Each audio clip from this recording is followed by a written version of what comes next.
अस्सलाम वालेकुम। Anatomy physiology lecture में रेस्पिरेटरी सिस्टम के साथ हाजिर हूँ आज। तो चलिए स्टार्ट करते हैं।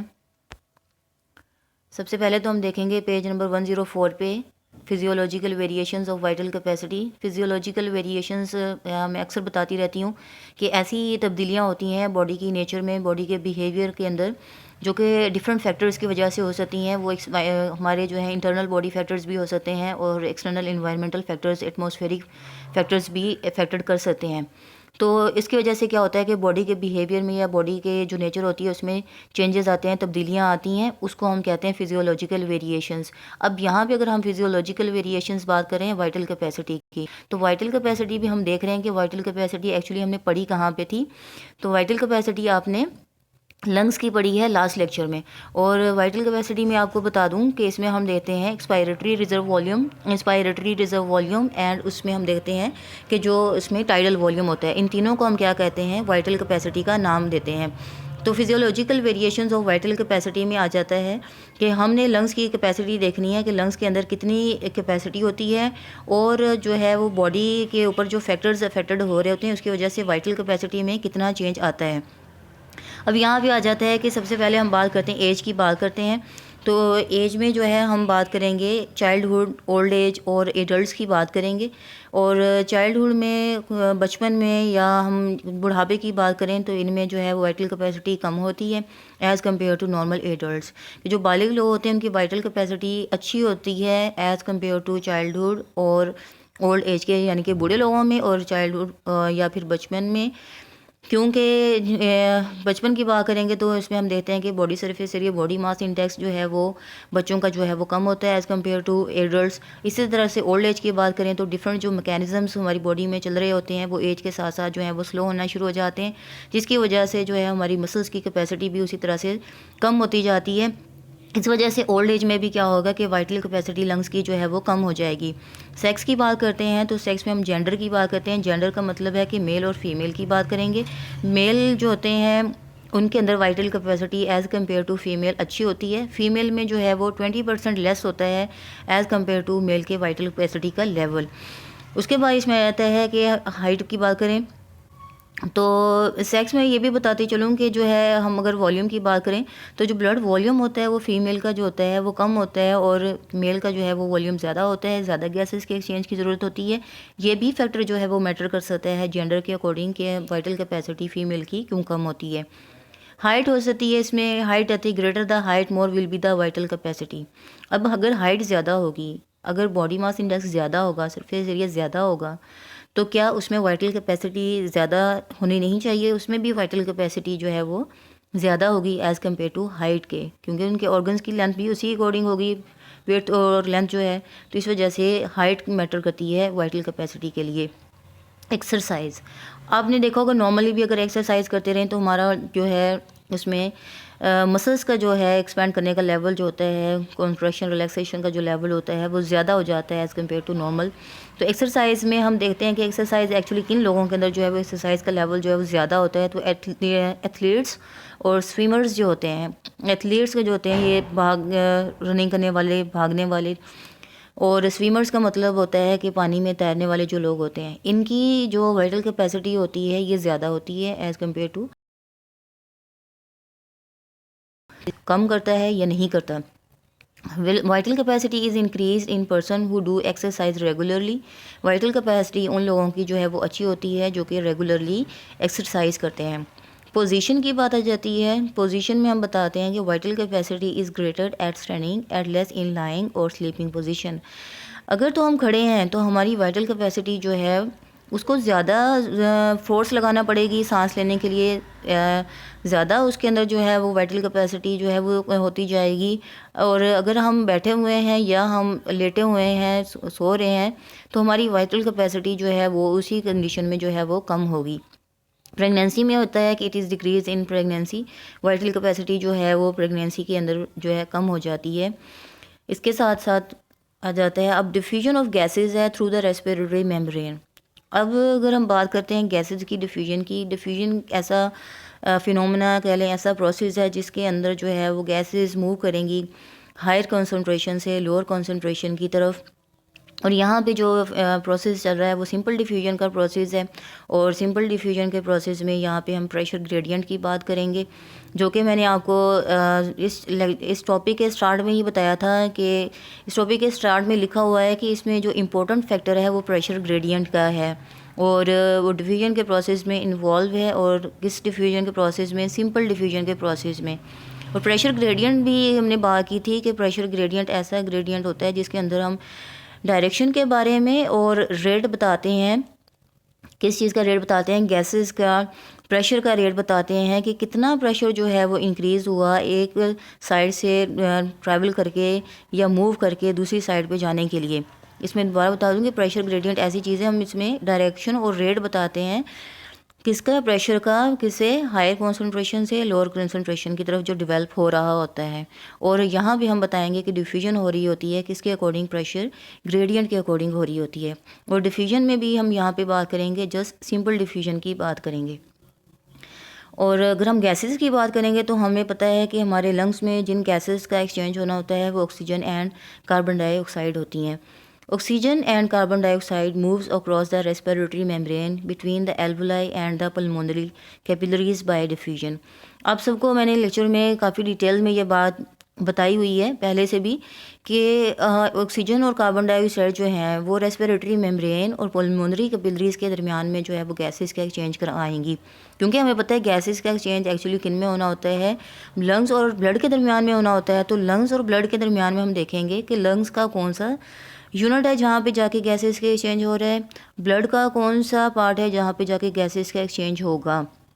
तो लंग्स का सबसे जो स्मॉलेस्ट यूनिट है या लंग्स के जो सेल्स हैं जिन्हें एल्वुलस कहा जाता है, वहाँ से गैसेस जो हैं वो ट्रांसफ़र होंगी या ट्रैवल करेंगी पल्मोनरी कैपिलरीज की तरफ। अब पल्मोनरी कैपिलरीज का मतलब ये है वो ब्लड की वो कैपिलरीज जो कि लंग्स में गैसेस के एक्सचेंज के लिए आई हैं, लंग्स में मौजूद हैं, उन्हें कहा गया है पल्मोनरी कैपिलरीज। प्रोसेस कौन सा हो रहा है? डिफ्यूजन का प्रोसेस हो रहा है। अब एल्वुलाई और पल्मोनरी में कैपिलरीज का एक्सचेंज होना है, मूव करना है between the alveoli and pulmonary capillaries. तो हम देखेंगे कि डिफ्यूजन जो है इन गैसेस की किस तरफ को मूव करेगी। Diffusion is the movement of molecules. सबसे पहले यहाँ पे की गई है कि पहले उन्होंने, यहाँ जो हर बात होती है ना एक सीक्वेंस में एक तरतीब में आ रही होती है और इंटरलिंक होती है एक लाइन दूसरी लाइन से। पहले तो उन्होंने ये बात की है कि गैसेस कौन सी होंगी जिनका एक्सचेंज होगा। दूसरी उन्होंने बात की है कि किन मेम्ब्रेन्स के दरमियान में होगा, रेस्पिरेटरी मेम्ब्रेन के दरमियान में होगा, जो कि किसकी होगी, एल्वुलस की या एल्वुलाई की होंगी। पल्मोनरी कैपिलरीज क्या होंगी, ब्लड कैपिलरीज होंगी। स्मॉलेस्ट जो कैपिलरीज होती हैं या स्मॉलेस्ट वेसल्स जो होते हैं ब्लड के, उन्हें कैपिलरीज कहा जाता है। फिर उन्होंने कहा है कि अगर डिफ्यूजन के प्रोसेस से होती हैं तो डिफ्यूजन क्या चीज़ होती है। आगे अगली लाइन में उन्होंने डिफ्यूजन की डेफिनेशन की है। Diffusion is the movement of molecules from the area of higher concentration to the areas of lower concentration by random motion. अब डिफ्यूजन क्या चीज़ है, गैसेस की मूवमेंट है, कहाँ से, हायर कॉन्सेंट्रेशन से किस तरफ को, लोअर कॉन्सेंट्रेशन को, बाय रैंडम मोशन, रैंडमली जो है वो मूव करेंगी। इसमें रहता है कि as soon as the lungs fill with air, जैसे ही लंग्स जो हैं वो एयर से फिल हो जाएंगे तो उस एयर में जो है जिस गैस ने एक्सचेंज होना है वो कौन सी होगी, oxygen. Oxygen diffuses from the alveoli into the blood. अब ऑक्सीजन किसके पास है, एल्वुलाई के पास है, जो कि उसने कहाँ से ली है, एटमॉस्फेयर से ली है। कि देनी किसको है, ब्लड को देनी है थ्रू द इंटरस्टिशियल फ्लूइड। अब कैपिलरी और एल्वुलाई के दरमियान में जो स्पेस होगी वो कौन सी होगी, वो इंटरस्टिशियल फ्लूइड या इंटरस्टिशियल स्पेस होगी, और उसके दरमियान में क्या होगा, फ्लूइड होगा। इस वजह से हम उसे क्या कहेंगे, इंटरस्टिशियल फ्लूइड कहेंगे। And finally into the cells, और कहाँ पे चली जाएगी, सेल्स में चली जाएगी। ऑन द अदर हैंड अगर दूसरे तरीके से हम बात करें, carbon dioxide diffuse in the opposite direction. Carbon dioxide क्या करेगी, अब कार्बन डाइऑक्साइड कहाँ पे ज़्यादा है, सेल्स में ज़्यादा है, तो कार्बन डाइऑक्साइड मूव करेगी सेल्स में से, फ्रॉम द सेल्स, सेल की तरफ से, through the interstitial fluid. Interstitial fluid cells के दरमियान में पाए जाने वाला जो फ्लूइड है उसे कहा जाता है interstitial fluid, to the alveoli, alveoli में चली जाएगी। Before the discussion of diffusion of gases through the respiratory membrane, कह रहे हैं कि डिस्कशन करने से पहले डिफ्यूजन की जो कि गैसेस के दरमियान में होगी, रेस्पिरेटरी मेम्ब्रेन के, let us discuss the respiratory unit. आपको ये बात पता होनी चाहिए कि जिन चीज़ों ने या जिन पार्ट्स ने गैसेस का एक्सचेंज करवाना है उसको हम कह रहे हैं कि रेस्पिरेटरी यूनिट होता है। And the layers of respiratory membrane, और लेयर्स होती हैं किसकी, रेस्पिरेटरी मेम्ब्रेन की, जहाँ पे गैसेस ने मूव करके एक जगह से दूसरी जगह जाना होता है।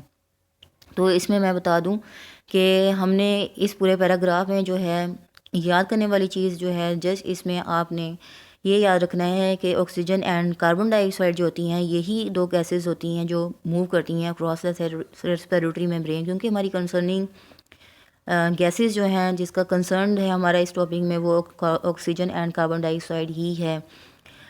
तो वो क्रॉस करेंगी रेस्पिरेटरी मेम्ब्रेन में। रेस्पिरेटरी मेम्ब्रेन कौन सी होगी, एल्वुलाई और ब्लड कैपिलरीज की मेम्ब्रेन, दोनों को मिलाकर हम क्या कहते हैं, रेस्पिरेटरी मेम्ब्रेन कहते हैं।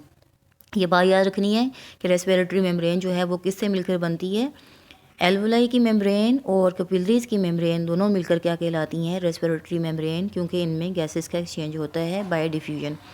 नेक्स्ट इसमें आप कर सकते हैं डिफ्यूजन की डेफिनेशन आसानी के लिए, ताकि आपको ये प्रोसेस पता हो कि गैसेस का एक्सचेंज होता है वो हायर कॉन्सेंट्रेशन से लोअर कॉन्सेंट्रेशन की वजह से होता है बिटवीन द रेस्पिरेटरी मेम्ब्रेन।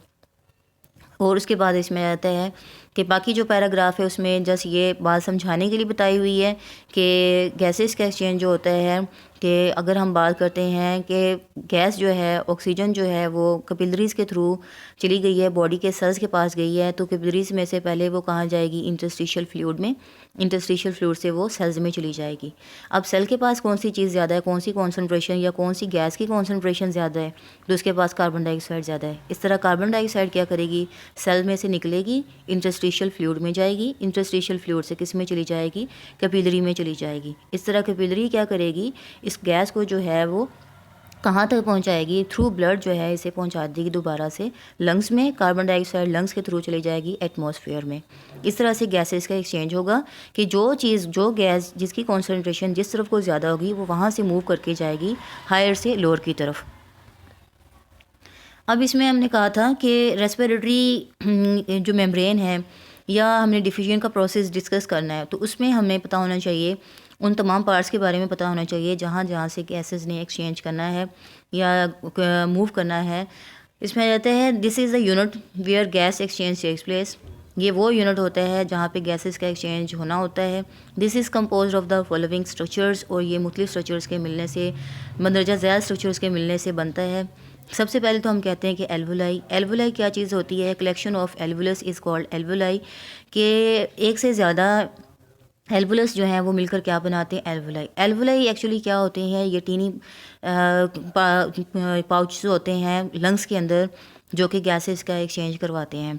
और अगर हम इसमें एल्वुलस सिंगल को कहा गया, सिंगल पाउच को, और अगर हम उसके साथ जो है वो एल्वुलाई कहेंगे तो ये उसकी प्लूरल फॉर्म होगी। इसका मतलब ये होगा कि एक से ज़्यादा एल्वुलस की इसमें जमा आ जाएगी।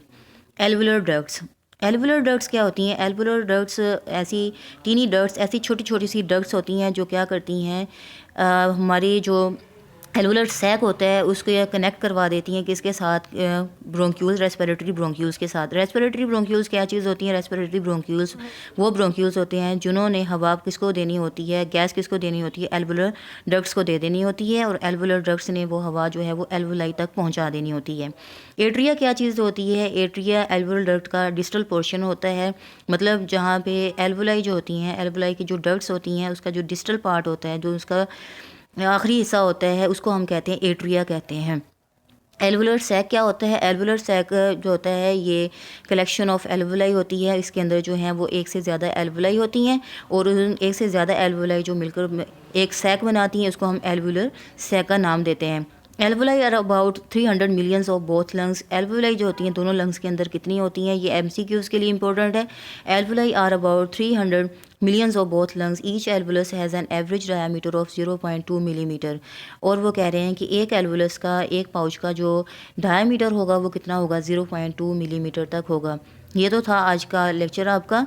तो आज हमने जो है समरी कर लेते हैं इस लेक्चर की। इस लेक्चर में हमने देखा, सबसे पहले तो हमने देखी थी फिजियोलॉजिकल वेरिएशंस देखी थी, 104 पेज है। Physiological variations of vital capacity देखें कि बॉडी के बिहेवियर में चेंज आता है तो वो कौन कौन से फैक्टर्स की वजह से हो सकता है, और उसमें हमने देखना है कि वो जो बिहेवियरल चेंज है बॉडी का वो वाइटल कैपेसिटी के अकॉर्डिंग देखा, और इसमें हमने डिफरेंट फैक्टर्स को देखा। इसमें भी आपने क्या करना है, आपको ये पता होना चाहिए एज के अकॉर्डिंग हाई और लो। जैसे मैं आपको क्लास में भी अक्सर बताती हूँ कि आपने जो है याद करने का तरीका है कि आपने एज में बताना है कि कौन सी किस में इंक्रीज़ और किस में डिक्रीज़ हो रही है। जस्ट इतना आपने इसके अंदर याद रखना है और हेडिंग आपको पता होनी चाहिए। नेक्स्ट इसमें था diffusion of gases through the respiratory membrane. Diffusion of gases में हमने दो गैसेस के बारे में देखा, oxygen and carbon dioxide. Oxygen जो कि हमारे ब्लड के थ्रू सेल्स को चाहिए होगी, कार्बन डाइऑक्साइड जो कि वेस्टेज गैस के तौर पर हमारी बॉडी से रिमूव होना होगी। तो इसमें हम कहते हैं कि हमने फिर देखा कि फिनोमेना या प्रोसेस कौन सा यहाँ पे अप्लाई हो रहा था, डिफ्यूजन का था। डिफ्यूजन की डेफिनेशन देखी कि हायर कॉन्सेंट्रेशन से लोअर कॉन्सेंट्रेशन की तरफ गैसेस का जो है वो मूव करना होता है। और उसके बाद हम देखते हैं कि गैसेस हमने फिर एग्जांपल के तौर पे देखा कि कौन सी गैस जो है वो हायर कॉन्सेंट्रेशन से किस तरफ को मूव कर रही है। फिर उसके बाद इसमें आता है, इस पैराग्राफ में हम देखते हैं कि इसमें कहा गया कि अगर आप गैसेस के एक्सचेंज रेस्पिरेटरी मेम्ब्रेन में देखना चाहते पड़ेगा कि वो कौन से पार्ट्स हैं जिनके अंदर जो है वो गैसेस के एक्सचेंज होगा, और वो इसमें आ जाते हैं